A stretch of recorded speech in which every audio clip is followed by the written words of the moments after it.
Hello friends, welcome to our channel. இன்றைக்கி நம்ம வீடியோவில் என்ன பார்க்க போகிறோம்னா, பிசிஓடினா என்ன, எதனால் வருது, எப்படி வருதுன்றதான் நம்ம பார்க்க போகிறோம். வாங்க வீடியோக்குள்ளே போகலாம். பொதுவாக பார்த்தீங்கன்னா பிசிஓடி அதாவது நீர் கட்டி வர்றதுக்கு முதல்ல காரணம் என்னென்னு பார்த்தீங்கன்னா, நம்ம சாப்பிடக்கூடிய உணவு முறை தான். நம்ம ஃபுட் சரியான முறையில் எடுத்துக்கினாலே நம்மளுக்கு பாதி பிரச்சனை தீந்துடும். நம்ம சரியான முறையில் ஃபுட் எடுத்துக்கலன்னா நம்மளுக்கு நியூட்ரிஷன் ப்ராப்ளம்ஸ் வரும். நியூட்ரிஷன் ப்ராப்ளம் வர்றதுனால என்ன ஆகும்னு பார்த்தீங்கன்னா, நம்மளுடைய ஹார்மோன்ஸ் இம்பேலன்ஸ் ஆகும். ஹார்மோன்ஸ் சேஞ்சஸ் ஆகி நம்ம உடம்புல ஏற்படக்கூடிய ஓவலேஷன் நடக்காமல் போயிடும்.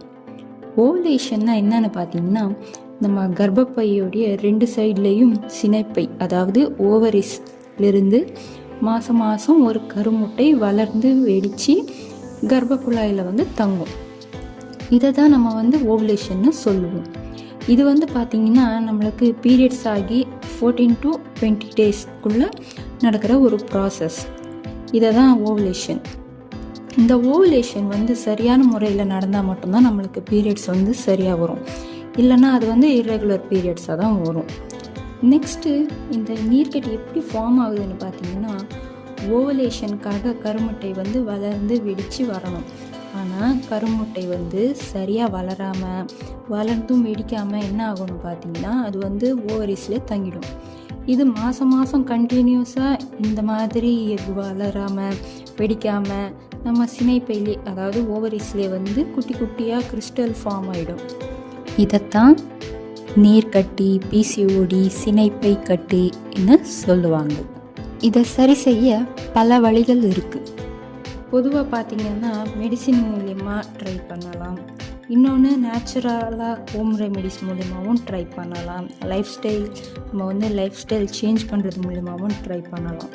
இப்போ மெடிசின் மூலிமா போகணுமானா என்ன ஆகும்னா, நம்ம லைஃப் ஸ்டைல் எதுவுமே சேஞ்ச் பண்ணாமல் மெடிசின் மூலிமா மட்டும் போனோம்னா ஒரு 3 months நம்ம டேப்லெட்ஸ் எடுப்போம். கொஞ்சம் அது க்யூர் ஆகும் பிசிஓடி. ஆனால் நெக்ஸ்ட்டு நம்ம லைஃப் ஸ்டைல் சேஞ்ச் பண்ணாததுனால அது என்ன ஆகும்னா, நம்ம டேப்லெட் ஸ்டாப் பண்ணது மறுபடியும் பிசிஓடி வர ஸ்டார்ட் ஆகிடும். ஆனால் நம்ம ரெகுலராகவே நம்ம ஃபுட் ஹேபிட்ஸு, லைஃப் ஸ்டைல்ஸு இதெல்லாம் நம்ம கண்டினியூஸாக நம்ம பண்ணுறதுனால மெடிசனும் ஒர்க் ஆகும். கூட மெடிசின் இல்லாமல் ஹோம் ரெமெடிஸ் இந்த மாதிரி எடுத்தாலுமே நம்மளுக்கு பிசிஓடி க்யூர் ஆகும். பிசிஓடியை நம்ம எப்படி ஈஸியாக க்யூர் பண்ணலாம், பிசிஓடிக்கான சிம்டம்ஸ் அண்ட் பிசிஓடியை க்யூர் பண்ணக்கூடிய home remedies, life style changes இந்த மாதிரி விஷயத்தை அடுத்தடுத்து வரக்கூடிய வீடியோவில் பார்க்கலாம். இந்த மாதிரி நிறைய ஹெல்த் அண்ட் பியூட்டி டிப்ஸ் தெரிஞ்சுக்கிறதுக்காக சேனலை சப்ஸ்கிரைப் பண்ணிக்கோங்க. தேங்க்ஸ் ஃபார் வாட்சிங்.